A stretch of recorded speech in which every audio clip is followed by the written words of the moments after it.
Siamo con Paolo Bertolini del Parco Turistico di Cavallino Tre Porti, anno 2013. Anno 2013 direi è nato un attimino così un po' in sordina, è iniziato un pochino in sordina perché abbiamo avuto un inizio Pentecoste che per noi è sempre molto importante, un appuntamento importante, un pochino lento, dovuto però molto probabilmente a delle questioni meteorologiche più che altro. Quindi un buon inizio, poi si è un attimino stancata e poi abbiamo riniziato a lavorare molto bene.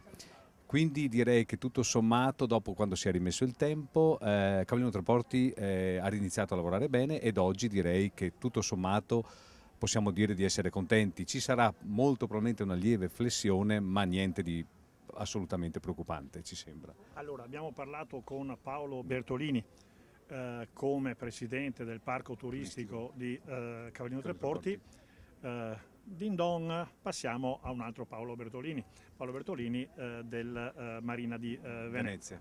Abbiamo visto delle novità, ogni anno voi presentate le novità, quei nuovi... Parli, lei l'ha già capito. Sì. Allora diciamo questo, lei sa che quando chiudiamo il campeggio gli ultimi ospiti che vanno via ci chiedono ma l'anno prossimo cosa avete intenzione di fare? E noi cerchiamo di non deludere mai i nostri ospiti. L'anno scorso abbiamo pensato a un qualcosa di molto nuovo, di molto innovativo e abbiamo costruito una serie di bungalow disegnati e progettati da Matteo Thun. Matteo Thun è un archistar, è un architetto molto famoso che opera molto bene in sintonia con la natura. Abbiamo fatto questo tipo di scommessa e direi che il prodotto che ne è venuto fuori è un prodotto ad altissimo livello, molto curato nel design, nei materiali costruttivi e il risultato e diciamo l'apprezzamento da parte degli ospiti è altissimo, quindi siamo molto soddisfatti. Qualcuno sa che in Italia si è sempre critici, no? Qualcuno ha detto che questo architetto Thun ha copiato da Pompei.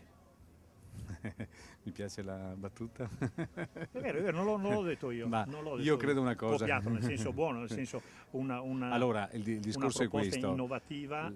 Le proposte innovative, se sono veramente innovative, sono capaci di cercare nella storia ciò che di molto buono aveva la storia. Questi concetti ripresi, rielaborati e ristudiati portano degli ottimi risultati. Senz'altro Matteo Thun Era un ha complimento. molto... Era un certo, complimento. infatti lo Grazie prendo a Paolo, come tale. grazie a Grazie. Paolo Bertolini e andremo a vederli. Grazie, con piacere vi aspetto.